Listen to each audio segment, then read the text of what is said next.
What's a movie that aged extremely well? Terminator 2. Judgment Day. Special effects still look pretty damn good for being 33 years old.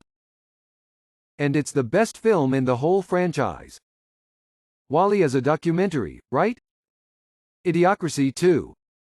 Jurassic Park's CG looks better than every Marvel movie since Endgame. Lord of the Rings. Jackson's preference for practical effects versus virtual really helps keep them looking good. In contrast, the Hobbit trilogy looks much more dated despite being newer cause of all the CGI. The Matrix, 1999. V for Vendetta. Idiocracy.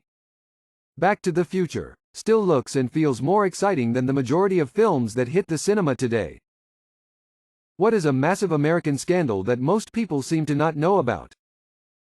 The media destroyed Gary Webb's career because he exposed the CIA's connection to cocaine. Newspapers like the New York Times later apologized.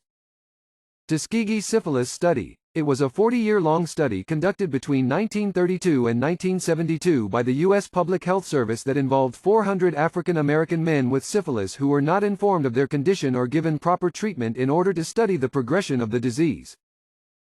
The absolute and cataclysmic failure of the foster care system. If people put half the resources they put into anti-abortion lobbying programs into foster care programs, we would solve so many issues. The Church of Scientology blackmailed and threatened IRS people to get their tax-exempt status. Who is the oldest celebrity that you still find attractive? Helen Mirren. Oh yeah. Salma Hayek at 55. Susanna Hoffs, 63. Michelle Yeoh. Stanley Tucci. As my mom says about handsome men, he just looks like he smells good.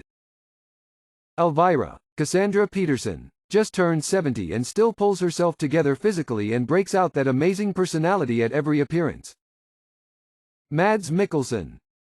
Viggo Mortensen. Very handsome at 63. Marissa Tomei.